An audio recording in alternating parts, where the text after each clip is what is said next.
The views and opinions expressed on this program do not reflect the company, owners, management, staff, clients, or partners.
It's Thursday, the 10th day of February, 2022. Welcome to the Daily Hour, brought to you by Medical House One Communications and Linda's. I'm Jamal Hartman. She's Sherry Vanderpool, and Leanna Lambert will be with us in a bit to bring you the latest in her news break, brought to you by People's Pharmacy.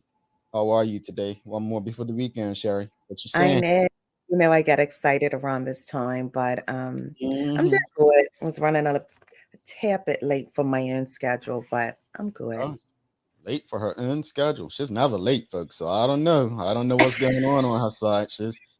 Sherry don't do late. So I'll ask her off there. I'm not trying to expose what may or may not have been happening. So we'll have that on the side. But lemon water today. Lemon water. Lemon water. Okay. Yeah, just water in here for me. But look, good morning, everyone, and thanks for making us part of your daily routine. Another good one today as former Premier of Bermuda, the current opposition member of Parliament, the Honourable Michael Dunkley, stops by. The Daily Plate is a name that place. Woo-hoo. We are traveling today, Sister Sherry. We are traveling. Awesome, Jamal. Awesome. I got your passport out now. But Sister Sherry, before we get into that part of the show, let me just go through, a couple of things I found. So there's some controversy going on with Joe Rogan, podcaster Joe Rogan. Not sure if you don't know who he is. He's a podcaster, used to be an announcer in the UFC and so on. Maybe still is, right? But is known as he does stand-up comedy. He's known as a huge podcaster. You think podcast, you think Joe Rogan, white guy, bald guy. And basically people were coming at him because you had some musicians who were basically saying they were pulling their music from Spotify, which he has the largest contract of anyone with Spotify.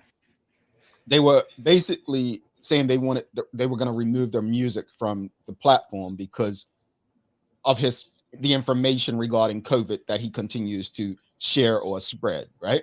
So people were pretty upset with that. And then old tapes surfaced of Mr. Joe Rogan using the N-word. And so old tapes are running with that about old tapes. And, now there's this thing about, I guess canceling him and wanting Spotify to take him down. And I think it's called SPAC or SPAC. It's the new conservative platform that's a rival to YouTube that's saying it's no censorship, offered him $100 million contract. So according to sources, he's turned that down. But what's crazy is Joe Rogan, if you followed him or listened to him, you don't even have to really, he's not even a conservative, he's libertarian. If my memory serves me correctly, he was a big supporter of Bernie Sanders, but all of a sudden, because he shares the N-word with certain people, they think he's one of them. But that's not what we're here to discuss. Now, keep Joe Rogan in your pocket. Now let's move on. There's a footballer in England named Kurt Zouma, right? Kurt Zouma was caught on camera kicking his feline. Feline is his pet cat. I don't understand why a grown man will have a pet cat anyway, but that's another story. So Kurt Zouma has a pet cat, got caught treating his cat, abusing his cat. And he's lost sponsorships. I believe it was Adidas pulled their sponsorship. People were asking questions. Why did he play for his team? His team is in jeopardy of losing sponsorships. And his teammate, Mikel Antonio, came out with this. This was according to Football Daily, via Football Daily. He says, I've got a question for you. Do you think what he's done is worse than racism? I'm not condoning the thing that he's done, but there's people that are convicted, been caught for racism, and have played football afterwards. People are calling for people to be sacked for them to lose their livelihood. Now, I've seen people say that he's been fined. Mr. Kurt Zuma has been fined more than some players have for racism. But none of that is what we want to ask the audience this morning. It's more progressive than that. And I'm going to tell you why. As Charlemagne, the good brother from the Breakfast Club, stated, if you've been in this business, now, folks, I've had a mic in front of me since 2005. If you go back and see heard some of the things I've said, I'm pretty sure you'll be like, oh, cancel Brother Hartman or whatnot. We have former Premier Michael Dunkley on today. No disrespect to him, but I'm pretty sure he said things at the beginning of his political career that you probably would disagree with today and be looked at. My point is, as human beings first, things change, and as time goes on, mindset shifts and people evolve. We've all said things based on maybe the time and where we were living, right? That maybe today may be seen as archaic or old or wrong. So the question for the audience today is very easy. What's the solution to the idea of cancel culture? What's the solution? Because at the end of the day, we can cancel every last person and have nothing. Seriously, like, what's the idea to cancel culture? What is the solution to this idea of cancel culture? What I don't think it's progressive. I don't think it helps anybody. Like, if you don't like Joe Rogan, if you don't like what he said, just don't listen to him. Like, there are people who don't like me, don't like this show, and that's okay. But just don't tune in. I'm not everybody's cup of tea. And I'm not supposed to be. Right? I'm not supposed to be, folks. Like, one of my friends said his grandmother once told him, if everybody likes you, something's wrong. If nobody likes you, something's wrong. People, I ask you today, what's the solution to this idea of cancel culture?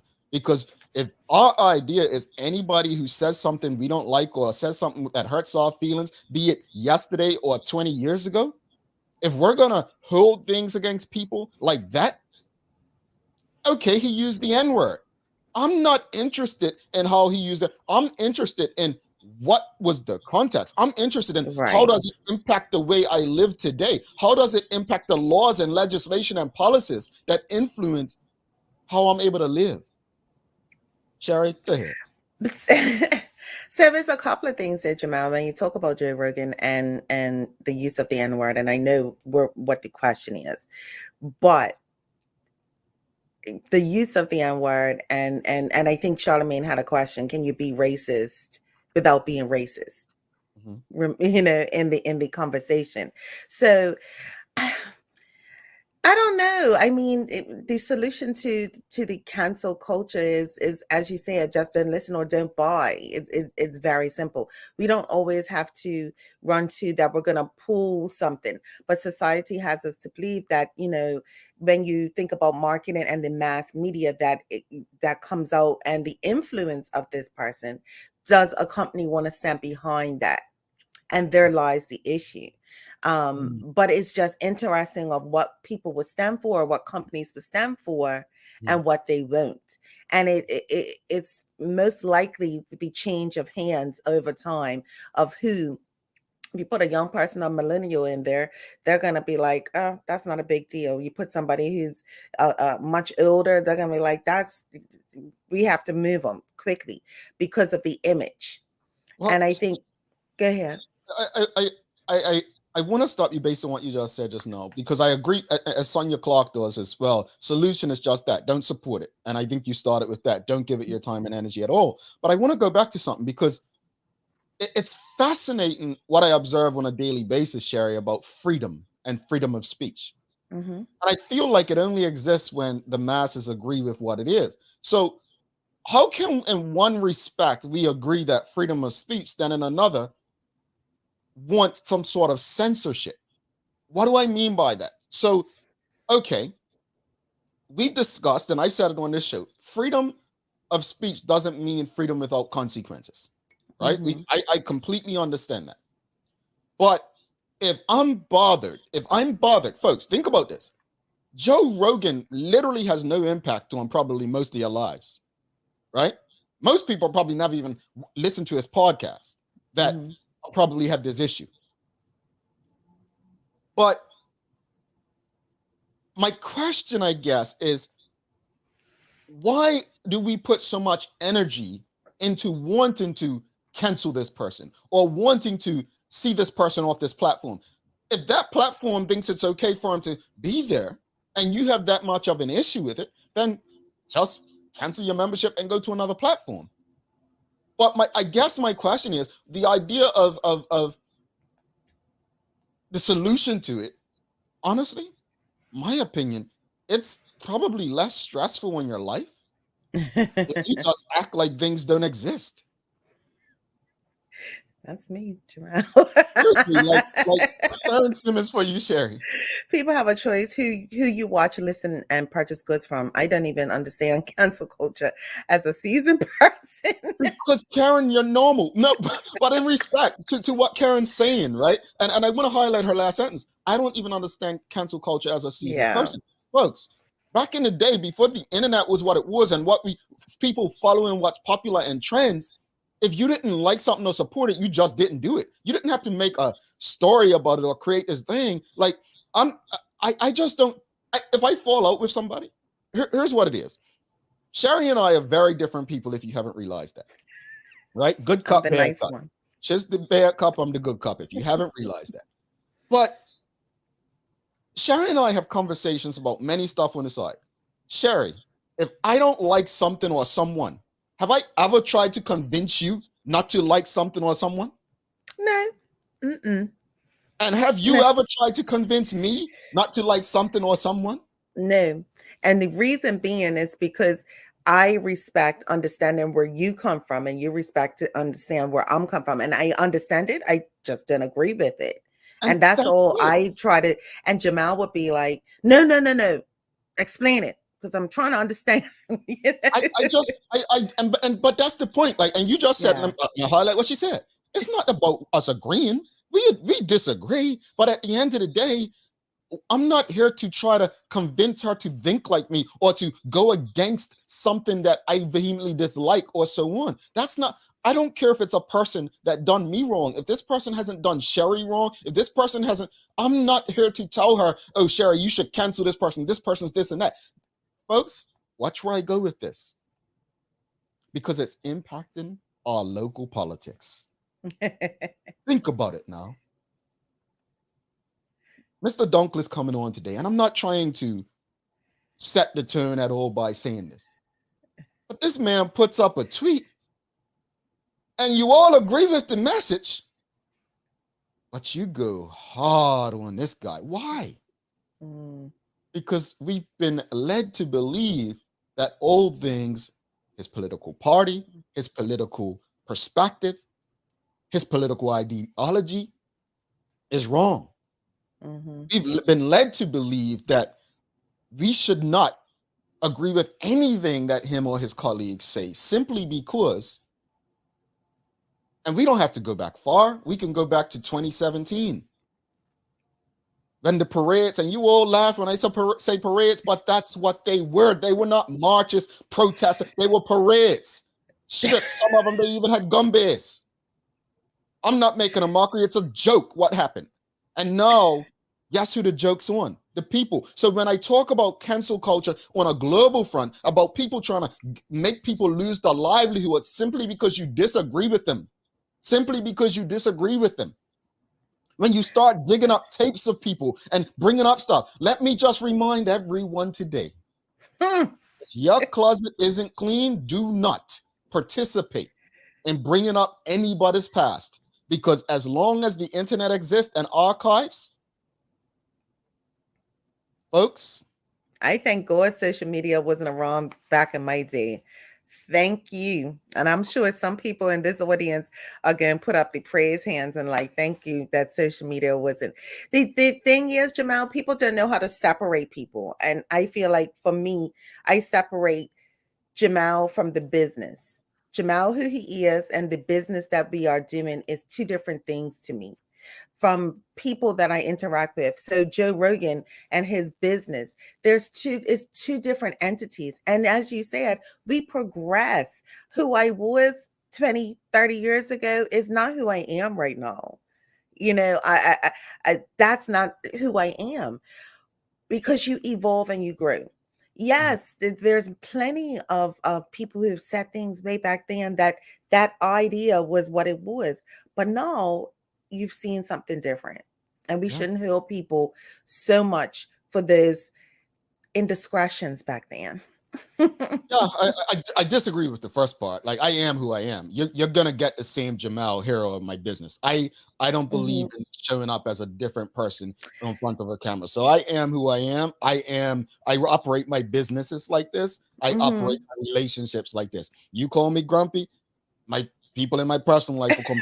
I am who I am, and that's just something that I love about what I do. That Right. I'm not here showing you a different person. But that said, we have a lot of comments, and I audience, feel free. We're gonna get through them. Sherry, Tanya Cheeseman, and Sam Cat, please.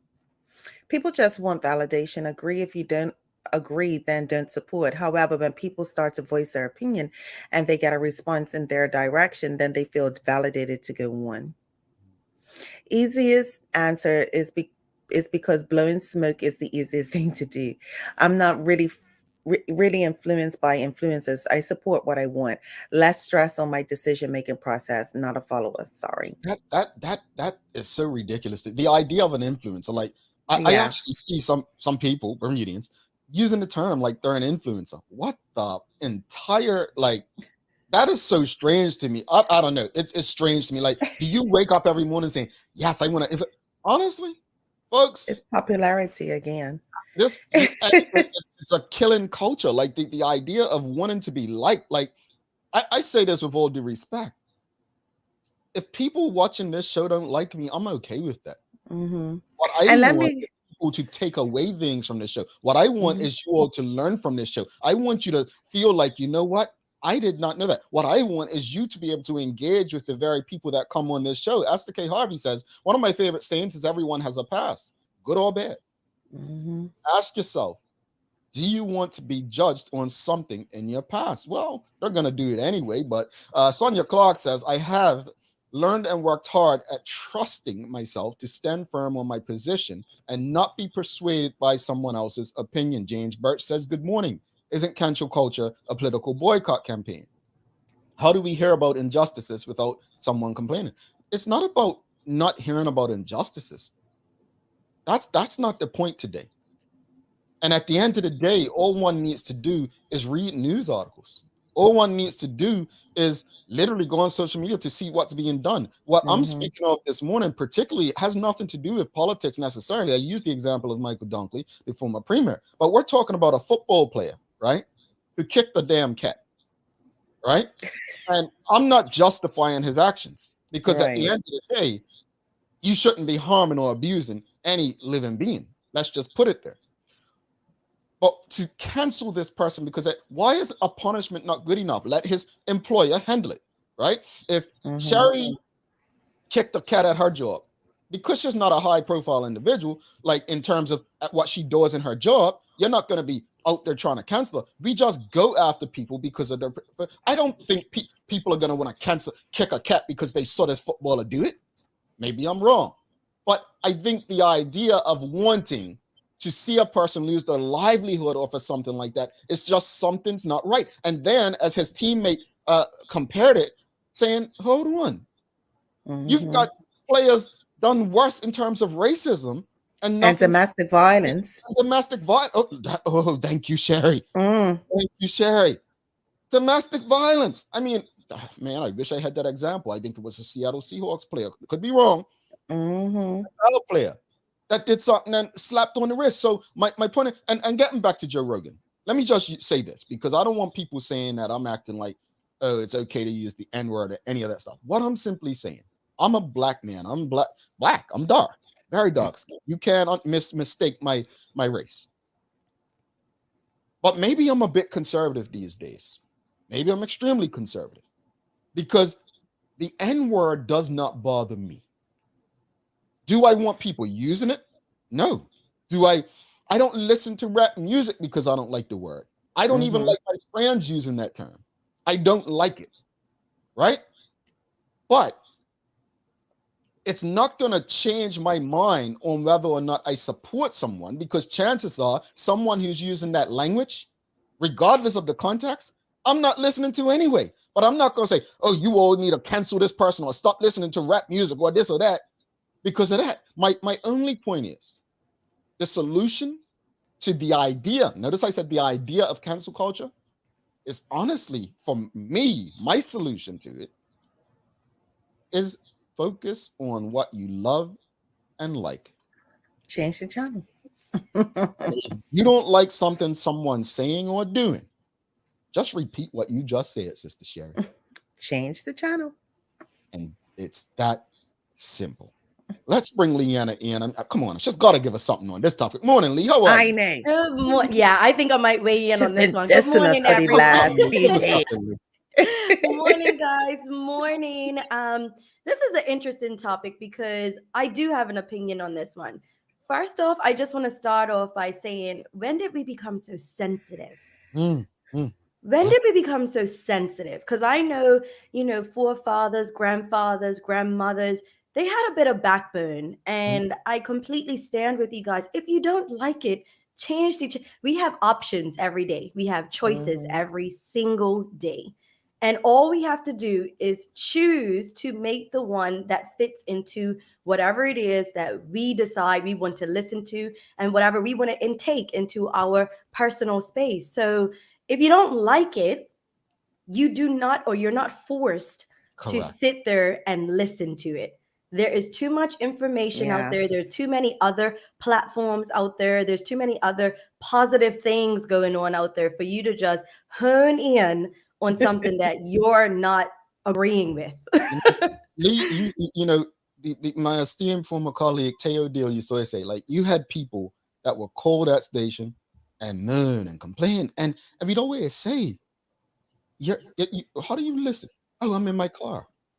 You have a button in your car that you can press, turn off, change the state. I don't get it. But see, people get engulfed. Yeah. And I don't like cancel culture also because of the fact that sometimes it's teachable moments. Correct. You could actually teach someone about, okay, so you might have taken that path or that avenue to, discuss this certain topic. Well, here's another way in which you could get your message out there without going down that route. Indeed. Let's go. Traveling Trotty says, we have all grown and evolved into better humans. Everyone has a past. We should cancel culture. And let's definitely agree. I think we all, Sherry summed it up. We grow, we evolve. 20 years ago, Muhammad Ali said, if we're still the same place we were 20 years ago, something like that, then that's a problem, And so, folks, I'm telling you, I could hold a grudge. I can. But at the same time, we have to find in ourselves forgiveness, because if not, we're going to be moldy inside. Seriously. I'm telling you from experience, you will be moldy. I'm not telling you go and forgive every and anybody, because our experiences are different. Our experiences are different. But folks, seriously, we have to do better. At the end of the day, and as again, I want to say this, as I open with Sherry, I have never told any one of these, even people in my life, like as friends and family, I don't care if I don't like somebody. I am not in the business of trying to get those around me to dislike that person as well. But we have a tendency to be like that, especially in small places like Bermuda, because my friend doesn't like you, I don't like you. Let's do better. Let's never been that person. No, let's grow up. Let's grow up. On that note, Leanna, over to you. We have the Honorable former Premier Michael Dunkley coming, so it's going to be a good conversation. Lee, let's go.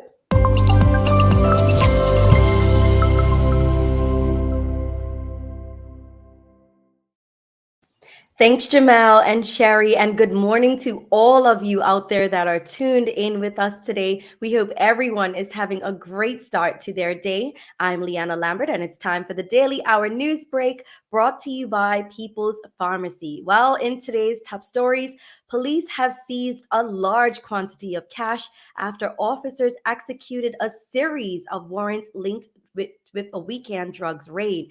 Now, it comes as police confirm that cocaine, heroin, and the dangerous synthetic opioid fentanyl had been found at the weekend as officers carried out Operation Pegasus. Now, it was prompted after several people were taken to hospital and one man sadly died from a suspected overdose said to be linked to heroin laced with fentanyl. Now, Detective Chief Inspector Sharon Joseph of the Specialist Investigations Department said items seized over the weekend have been tested by senior government analysts. The warrants were executed on houses in the eastern and western parishes by officers from the Drugs Unit, Tactical Support Division, and Criminal Investigations Unit. Cash was held under the Proceeds of Crime Act. Now, police continue to appeal for anyone with information on illegal drug activity to call 211, the main police telephone number on 295-0011, or the confidential Crime Stoppers hotline on 800-8477. In other news, HSBC Bermuda is warning the public again to remain vigilant regarding fraudulent standard text messages sent by scammers to trick the public into surrendering confidential information or transferring funds to unintended recipients. Now, according to the bank, they were aware of recent increase in fraudsters trying to target customers by sending SMS messages to the public posing as the HSBC members. Now, these messages are said to ask you to click on a link which leads to a fake HSBC website. HSBC reminds its clients that it would never ask its clients to provide confidential information or log onto internet banking by sending a link. The bank also noted that where fake HSBC websites are identified in order to limit customers' exposure, they are removing them as quickly as possible. And historical papers and items of importance to Bermuda's Black history are to be preserved, and this is all because of an agreement signed between a Warwick Lodge and the National Museum of Bermuda. Now, the trustees of the Princess Royal Union Lodge of Cobbs Hill signed a collections management agreement with the museum for the benefit of residents and visitors. Now, a team from the museum photographed, cataloged, cleaned, and housed more than 300 items in archival quality packaging materials. The collection includes lodge charters, minutes books, photographs, and funeral clothing. Now, there are other symbolic objects and furniture used in lodge meetings, as well as objects that were salvaged from now closed cemeterian lodges, the Victoria Lodge, and lodges. A spokesperson for the lodge said that with lodge membership declining in recent years, the trustees felt it was important to record and secure the preservation of the lodge's history for future generations. Taking a look at today's weather, we have a high near 73 and a low near 66 degrees. It will be a cloudy start to the morning with rain and showers on the horizon. Now, a nearby frontal boundary continues to slowly slide our way, maintaining rather cloudy skies and strong and gusty southwesterly winds. Showers and longer spells of rain will develop later this morning and persist right through till Friday. The front will then move overhead and linger, keeping the cloudy and wet pattern into the start of the weekend. Mild temperatures and humid conditions will continue. That's all for our Daily Hour News Break, brought to you by People's Pharmacy. Now let's head back to Jamal and Sherry in the studio for today's Daily Focus. All right. Thanks so much for that, Lee. Sherry, what you got for us, Day of the Year? Oops. Sorry, go I'm ahead. gonna come off of mute first. I guess this is perfect for today because today is National Umbrella Day. So Dolly Perfect. Parton once said that if you want the rainbow, you got to put up with the rain. Although she never said anything about how to put up with the rain, for generations, the method of choice has been the umbrella. Okay. Well, very fitting for your weather report for the weekend. But Bermudians. I guess, according to her, a little liquid sunshine never killed anyone. So Yeah. I say that all the time. I do liquid sunshine. yeah. Get your umbrellas out, folks. Leave. We'll see you Your tomorrow. brother. See you guys tomorrow. All right. Bye. We'll be right back. Michael Dunkley, former premier. Don't miss it.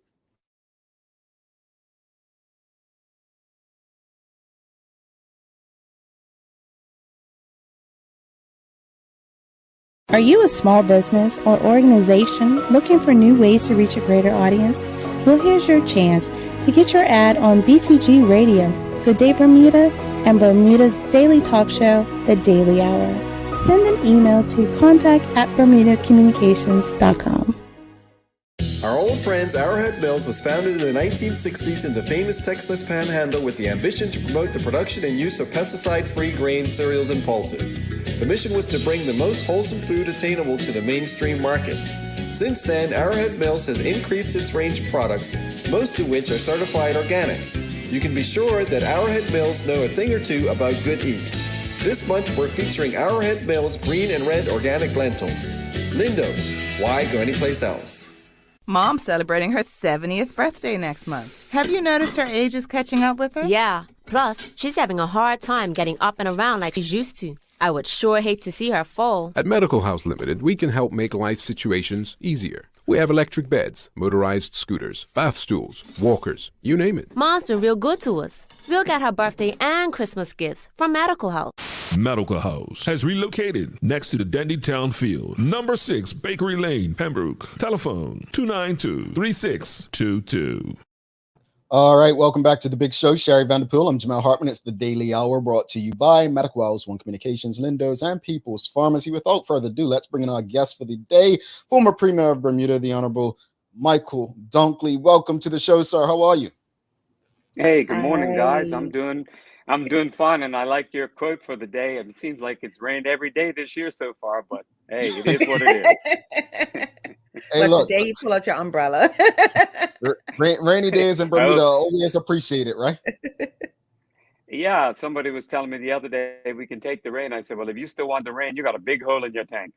Yeah, exactly, right? Should have enough by now. But look, let's get right into the conversation. Former Premier of Bermuda, you have never been one to remain quiet, but we want to know, those who haven't read some of your op-eds lately or aren't following you on social media, what concerns you most about the state of Bermuda and the political landscape right now? Okay, yeah. First, before I get there, let me say that thanks for the invitation today, and also really enjoyed listening to you earlier on the cancel culture. The big concern has to be right now where we go from the pandemic. Clearly, COVID has wrecked many lives in Bermuda, and now we have to rebuild and get to a better place. So, it is a critical situation. It's a very dire situation at the present time, and it couldn't come at a worse time because traditionally in the beginning of the year, it's a slow time for Bermuda with tourism down. So we're in a very serious predicament right now with the economy struggling, many people out of work. And so we need to rebuild from the COVID pandemic. And that's why for some weeks now, I've been saying that it's time to prudently get in a position to open up to rebuild Bermuda again. And pleased to see that just very recently, the government has loosened restrictions, put us in a better position because we have a lot of work to do. Yeah, and you mentioned the pandemic, and let's just speak about that real quickly, because you have been calling for the government to, ease up with the restrictions, and I think for the most part, you were saying nothing different from many of the people in the general public. But where do you believe the government has gone wrong in its handling of the pandemic, and what would you have done differently? Well, I think that in the beginning, and I'm on the record of saying this a number of times, I think in the beginning of the pandemic, the government was doing a good job, and they had the full support of the opposition. The communication was there between the two parties, and we were trying to help where we could. But I believe more recently, certainly since the end of last summer, our government has seemed to lost its way. Look, being in the pandemic now for 2 years, because next month will be 2 years since the first case in Bermuda, we've learned a lot. And if you get back to the basics, you know that there are easy ways to protect yourself. You wear a mask, you social distance, you practice good hygiene. Those things are something that everyone can do. And it's clear that many countries took different approach to deal with the pandemic. Some locked down, like Australia. Some took a more conservative approach. And we could debate all day who was right, who was wrong. But we know that as soon as you open up again, the virus can spread. And so I've always said that once we know what the pandemic entails, once we know how to deal with it, and then we have vaccinations to help us, and that's a personal choice matter, then we should have prudently started to relax some of the measures we had, because while I'm always concerned about the health and safety of the people of Bermuda, that has to be a concern. And one of the reasons why I guess we closed down so quickly was because we didn't want the hospital to become overburdened. Once we realize what we can do, we have to put ourselves in a position again for people to rebuild their lives. Because what this pandemic has done, in my view, is really create two Bermudas now. Because you had people who can, now that some of the restrictions are off, you have people who have made it through the pandemic. They have resources that they can rebuild their lives again. They can get back on their feet. Then you had other people who don't have any resources to fall back on, who don't have a job to get back to now. They're going to struggle. So what about them? That's why it's important that we rebuild our country as soon as possible. And I think we're losing to many countries around us. Take, for example, Dominican Republic. I don't know if you guys are aware, but in September of last year through the end of the year, and I think even into January, their tourism was better than it was before the pandemic. Well, why was that? Because they took measures that were less restrictive, still safe, but allowed people to have the ability to come in without all the hassle. And that's one of the things that I've talked about with the travel authorization form. And said, okay, in the beginning, it served the purpose. It was important that we controlled our borders. We knew what was going on. But more recently, it's a hassle. It's an impediment to coming to Bermuda, and we must end it. Look at the United States. When they decided to get more information on people coming in and make sure that they were tested, they had a simple form you filled out online, and they told the airlines, you must check this, this, and this when they come in. And that's the end of it. You didn't pay a fee, and you didn't have somebody waiting for you when you got into the States to check your documents. And it worked. In Bermuda, we could have done the same thing, and we should have done it months ago. But here we are now. We have the government that still is dealing with the travel authorization form, but instead of a $75 fee, they've dropped it to $40. $40 for what? An antigen test that they might not even supply? So, yeah, I believe in being prudent and protecting the country. But now when we have to free up, we have to open up in an appropriate way, we're losing to everyone around us. And unlike some of the larger countries like the United States, we don't have the ability to fall back on natural resources and the trade we have with other countries. We only have what we know well in Bermuda, tourism and international business. And we cannot grow that without investment, without our borders being open, and without policies that show we can get that done in a timely fashion.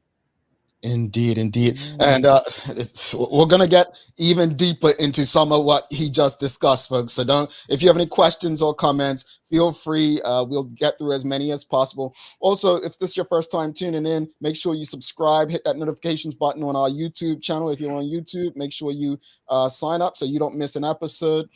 So as I mentioned, you've never been a silent MP. I like that. You've always been one of the more vocal ones, even before you were, even when you were, I remember, a senator. You had lost your seat, were a senator. You were very outspoken, and not just outspoken to speak, but because you believed in what you were saying. But even people, as I mentioned, who agree with your message, don't appreciate you as the messenger for some reason or another. What can you, Michael Dunkley, do to change that? Because it does matter in a way, because at the end of the day, you are a voice in a space that can actually help these people. Let's be honest, right? You're in that space. You're in the House of Assembly. But what can you do? Because it's not just optics. It's not just optics. People, like, what can you do to restore, repair, or rebuild from a personal perspective? And I promise that's my only personal question today with the Bermudian public. Well, Jamal, Sherry, that's a very good question. And, it goes back to the cancel culture you were talking about. And my simple answer to that would be keep speaking. I got involved in politics because I was tired of sitting on the sidelines and being an armchair quarterback. I'm going to do that Sunday watching the Super Bowl. But, in Bermuda, a small country where you need solid representation, in my late 30s, when I had my feet on the ground a bit, I was a bit established. I've got a tremendous work ethic. I said, okay, Michael, put up or shut up. And I was approached by a former premier at that time to get involved, and I got involved. And I will keep speaking as long as I am there to represent the people. And probably as a former Premier of Bermuda, when the time comes and I do get out of that public arena, I will probably still have some things to say from time to time and coach people and help people along. But the most important thing to do is keep speaking, because, I find that people who say, well, I agree with your message, but you're the wrong messenger, they're just looking for an excuse. They're just looking for an excuse to disagree. And the problem, one of the big problems I have with Bermuda and the world nowadays is we're always looking at the negative side of things. Let's look at the positive side of things and start to try to rebuild where we have to go. That's the real challenges that we face. We're always trying to look at a negative, right? Well, you said the right thing, but you're the wrong messenger. But wait a second, you want to go find the right messenger and then say it? It's too late. We're done. Right? We can't. We live in a small country. I'll tell you a little personal story from 2 nights ago. I'm very approachable. You know that, Jamal. You can reach out to me any different way, right? But I still have in my office at home a phone with an answer machine on it. And I get home and I check. There's a message there. And I called this gentleman back, and this gentleman said to me, Dunkley, you don't know me, but my people have let me down. I need your help. Now, right away, I said, sir, with all due respect, I've heard of you, and we don't know each other well, but your people, what are you talking about? Now, I knew what he was talking about. He was talking about his political party, blah, blah, blah, blah. But I had to tell him very clearly, in appropriate and a respectful term, we're all one people. Because if we all sink, we're all gone. If you go down to the hospital and you need an operation, does any one of us say, wait a second, I want blood from a white man or a black man or a white woman or a black woman? No, we need help. So do we need a dire emergency when we really start to listen what's going on? Well, we're there now, because we need to rebuild our country, and we need to get in a better position because, look, as I just said, I'm an optimistic person. I believe there's always a way forward, and a way forward by us working together. But if we don't start going forward together, we're in deep trouble now, because the economy was poor before the pandemic, and now we have critical challenges that we don't see yet. They're still on the horizon. We can all see that the economy is struggling. Tourism down, restaurant, hospitalities struggling, taxi drivers. But what we don't see under the surface is the implications of the pandemic, the increased costs we're going to have to go through, the increased costs of healthcare, the elective surgeries that people didn't get over the past couple of years because the hospital had to do other things, the mental health challenges that many of us will face. We needed to get it together. And I can tell you right now, guys, Michael Dunkley's not going to sit by and be silent while this country needs help. So I'm there to do what I can. And I don't care who I'm working for. I just want to go forward for all Bermudians in that Bermudian flag.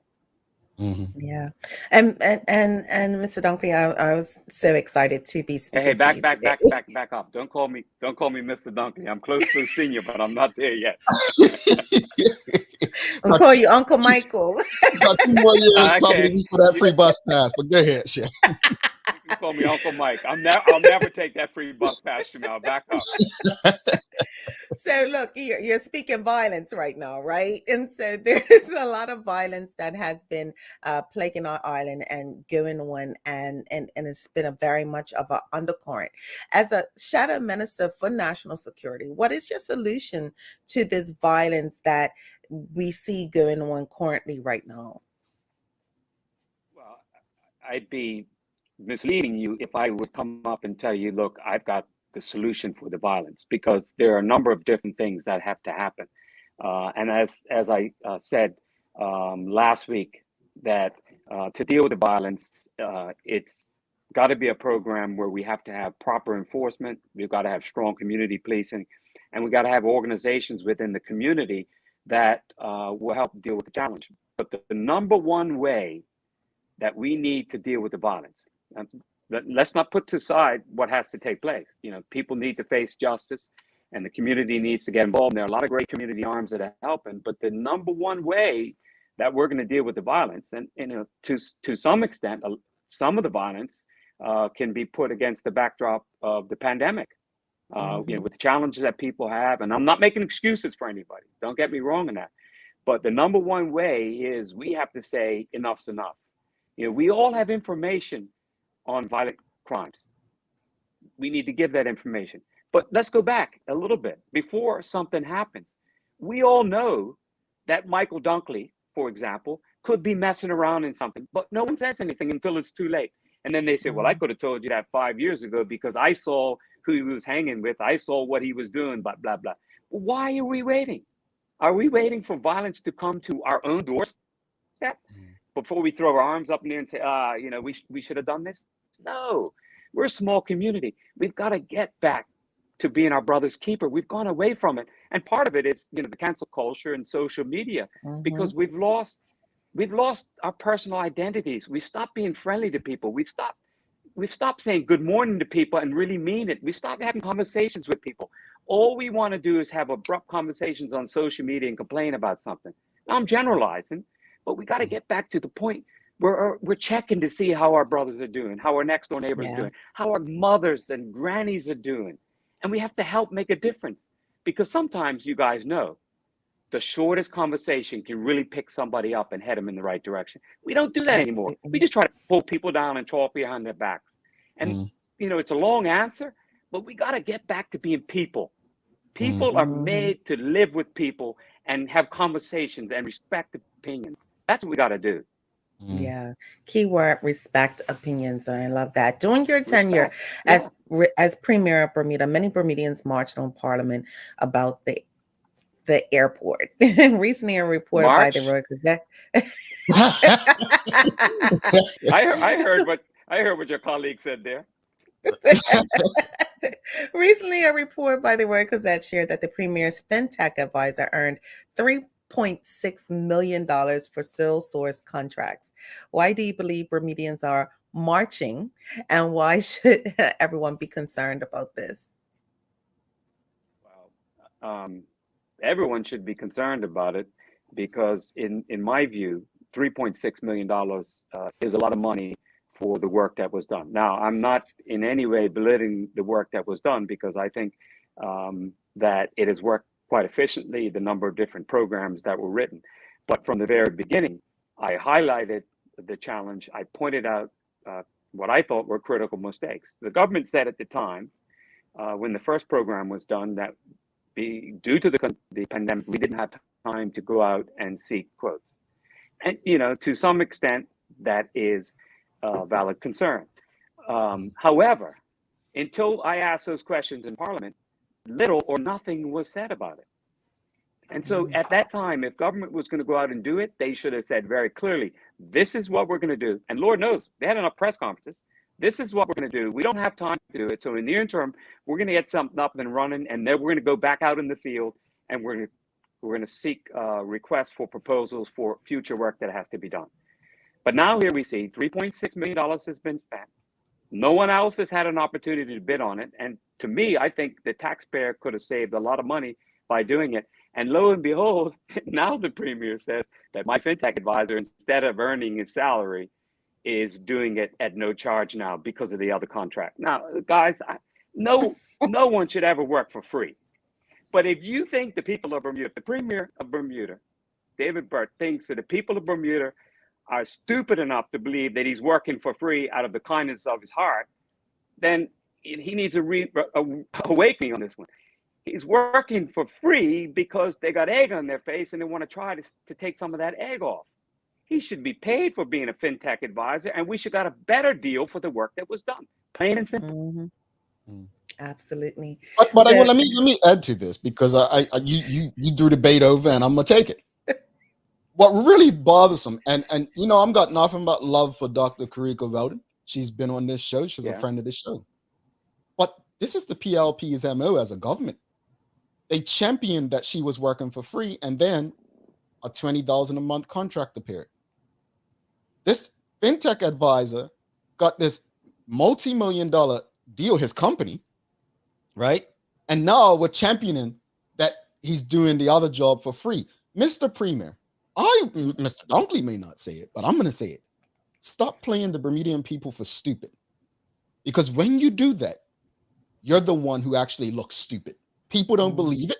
People see through it. And believe it or not, and this goes to all politicians, the very people who vote for you are actually smarter than you believe.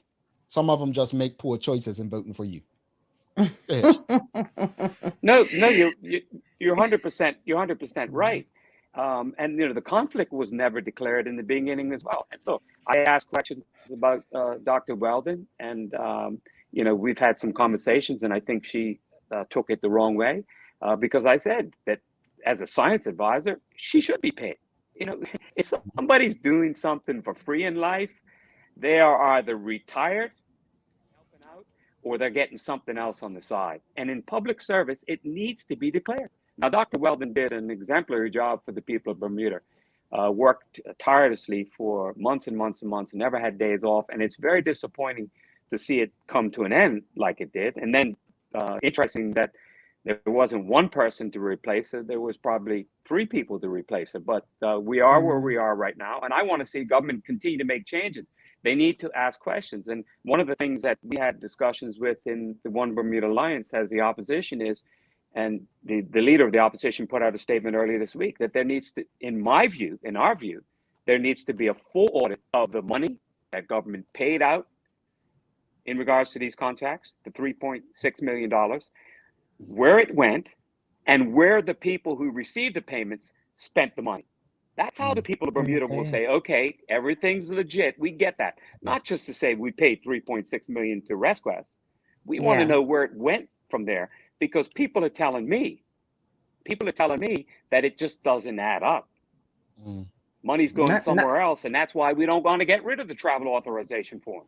Now, I'm not making these allegations. I'm just passing on your talk show what people are telling me. And so instead of giving some chide remark to the opposition leader, like, oh, well, he's in charge of the Public Accounts Committee. This is what David Burt says, the premier. He can ask those questions. Come on, it would take months and months and months to get those answers. The premier can make sure that there's an audit of the money going out and where the money went, and we can move on from there. We don't need distractions when we struggle like we are. But here we have $3.6 million. People scratching their head. Yeah. And with that being said, the budget being read pretty soon, what are you hoping for, and what do you expect to hear from the budget? Well, that's a really good question. And I think that it would be very difficult for me to speculate too much on it, because here's the background of the land that we face is, one is that I'm sure government revenue and expenses have been critically impeded by the pandemic last year.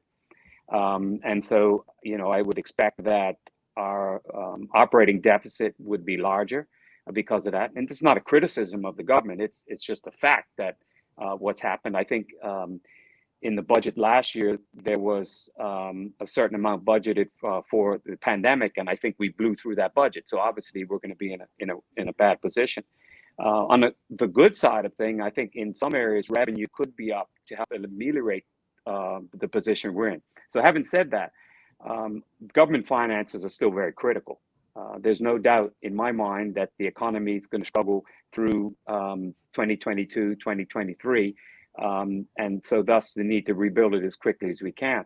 And so the finance minister, the Honorable Curtis Dickinson, I think he's going to have to do a very fine-tuned job of controlling government expenses as much as he can, stimulating the economy as much as he can, and not raising taxes. Because what's happened over the past couple of years because of some tax increases that the government has passed on. For example, the foreign currency purchase tax, which was only a small increase. That's the tax you pay the government when you purchase U.S. dollars, and we got to purchase U.S. dollars to bring everything into the country, has been a drastic impact on businesses and the cost of living in Bermuda. For example, the sugar tax, 75% has been a drastic impact on the cost of goods and services in Bermuda. So he's going to have to do a real fine-tuned effort to try to control government spending, stimulate the economy, and put us in a better position going forward. The most important message to me that the government could send would be on two fronts. First and foremost, we hear you, Bermuda. We're going to do something about making government more efficient. We're going to operate on the SAGE Commission, or we're going to throw it away and do things that we believe are important to make government more efficient. I think that's critical. Secondly, I think it would be very important for the Minister of Finance to tell the people of Bermuda that while we're doing that, we're going to get rid of bureaucracy and red tape because we need to stimulate the economy.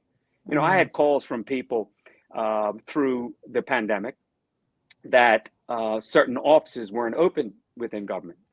And, you know, I'm not here to criticize the civil servants because they had a difficult job to do, often operating from home where the resources aren't there as needed.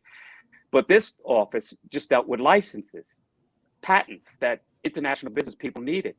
But you got an answer machine and you couldn't do it. And this gentleman told me, Michael, if I can't get this thing done within a day or two, I'm taking that business somewhere else. Now, these are easy things to do. So when people say, get rid of bureaucracy, make sure things are done efficiently, they're tangible things that we can actually do to get the revenue to flow. Because, guys, and I'll end the answer like this. Our competition has been beating us the last couple of years, and there's no excuse for that in international business and in tourism.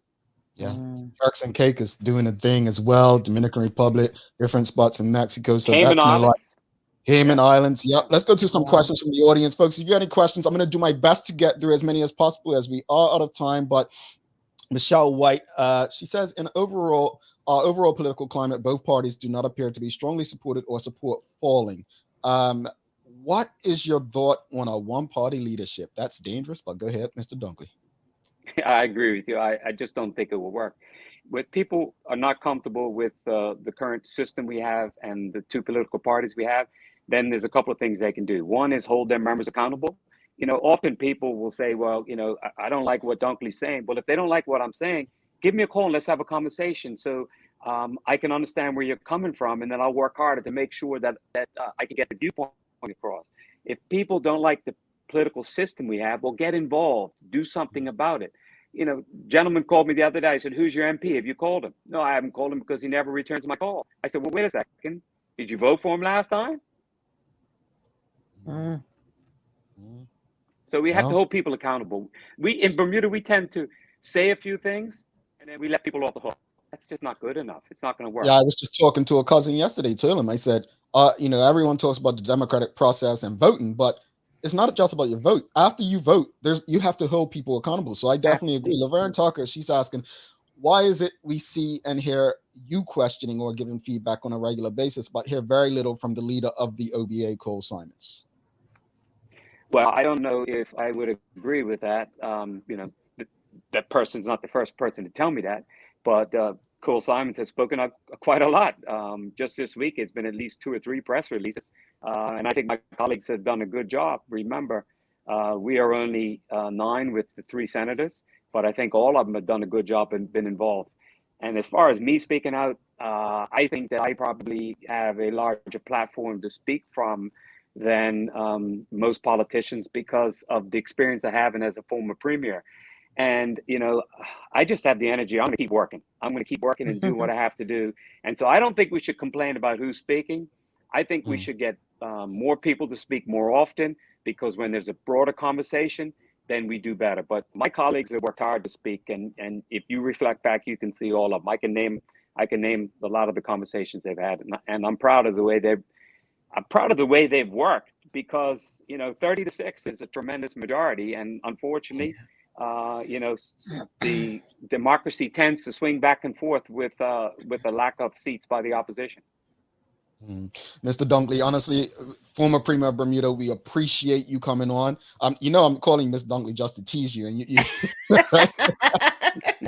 But honestly, I've forever appreciated your willingness to sit down on anybody's couch, have conversations with the general public, even while you were Premier. Let's be honest, you were very open, even when you got busy, and I've appreciated that. And I think that it's something that we don't tend to see from politicians on any level on a regular basis. So I appreciate that you take the time, that you even come on this platform to have this conversation, and definitely want to have you back sometime. There's a lot that goes on. Last time we had you on was probably last year this time. So, if you're open, we'd love to have you on as time goes on, even around Cup Match, even though you support that team. He is definitely my uncle. Oh my goodness. Yes, Uncle Mike. Yes. It's one of you. It's one of you. But honestly, appreciate you. And I hope you guys show up next year. Wow. This come on now. Let's not end it this way. But no, honestly, thank you for trusting this platform, and we look forward to having you back on sometime soon. Yeah, and I appreciate you guys. And as I leave, let me just reflect on where you started with the council culture. I think we all need to live and learn, but at some time, if we can't fix things, we need to stop being consumed by them and put our life in a better position and move forward. Be positive, Bermuda. That's it. Don't let it consume you. Thanks again. Talk to you soon. Appreciate you guys. Stay well. Bye. Thanks again to former Premier of Bermuda, Michael Dunkley, for that conversation. Make sure you know what to do, folks. If you appreciated the information, the conversation, give us a thumbs up, a love, a like. If you haven't already and you're on YouTube, make sure you subscribe and hit notifications on our YouTube channel. And as the bottom of the screen's been telling you, make sure you go to our website to subscribe. You might just be the lucky winner of one of our prizes. Don't forget, we're giving away our first $500 prize of the year tomorrow. So you could be that lucky person, and go to our website to find out how you can be eligible to win the other one. Honestly, I'm going to say this over and over. This is the easiest $500 you will ever have a chance to win. Just go to our website, thedailyhour.com, and see how it can be done. Don't go anywhere. Sherry and I are going to be right back to wrap it up, and we are going to have a daily play as well. Stick with us. A lot happens around your home. That is why at One Communications, we have introduced affordable security and video monitoring, because everyone should be able to afford to protect their family. Anytime, from anywhere, One Home Security keeps you connected and puts security in your hands with an easy-to-use smartphone app to control everything. Home security is important to keep you and your family safe. Motion-activated cameras around your home and security monitoring within create a complete security system, providing protection both inside and outside your home. Professional monitoring means that there's someone on call with 24/7 protection to notify the authorities and help keep you and your loved ones safe. We are dedicated to whole home protection with indoor and outdoor cameras, smart door locks, motion sensors, and more, so you'll always be connected to what matters most. With professional installation, no upfront hardware fees, and low monthly rates, because keeping your family safe should be affordable for everyone. Total home video monitoring and security, there's no better way to protect your home than with One Home Security.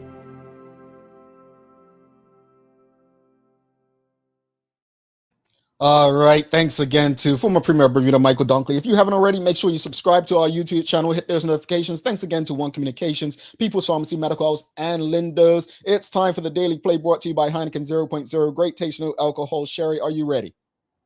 Yeah, come on. Help her out, folks. Here is the question for the day. I'm going to hit the music, get it started early. What is the smallest country within Africa's mainland?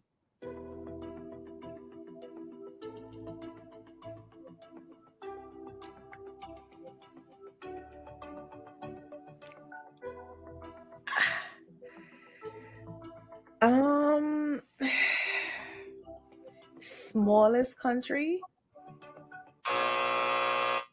No one knew the answer to that. Gambia at 10,380 kilometers or 4,008 square miles is the smallest country within the African mainland.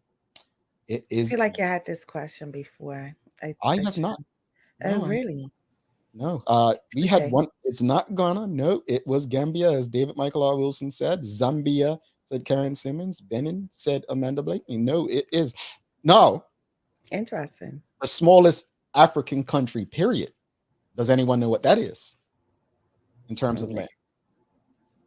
No. You sure you don't want to get that answer? Mm-mm.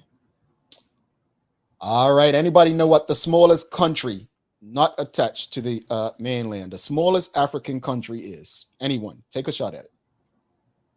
Anybody know? No, we have no takers. It is Seychelles. Seychelles, the beautiful island of Seychelles, 451 kilometers, 174 square miles. Sherry, Interesting. you need some daily inspiration after that. Not everything that is faced can be changed, but nothing can be changed until it's faced. James Baldwin. Love that. Love that. Absolutely perfect for today. Final thoughts on today's show. Cancel culture. Turn the channel. You don't like it, you don't want to see it, you don't want to hear it, move on. As far as our conversation with Uncle Michael, Mr. Dunkley, it was awesome. First time I've spoken to him. Love that we have this interaction, and I like his viewpoints on the pandemic, the economics, all of that good stuff. Yeah, indeed. First of all, real shout out to everyone who tunes in on BCG Radio. I don't forget about you. Our YouTubers, we know you're the majority. We love you. And those who are still on Facebook, we got nothing but love for you, and those on Twitch as well. But I just want to say this, as Sherry just said, I don't believe cancel culture exists. I think it's a myth. What I will say is, if you don't like someone or something, act as if they don't exist. Trust me, the stress on your life will be so much better. In reference to the conversation with MP Dunkley, he'll tell you, like, remember when the Honorable former Premier Paula Cox was on here, they will both tell you I was very hard on them when they were both premiers in office. Very hard on them. Not because I disliked them, but because I wanted better for the country.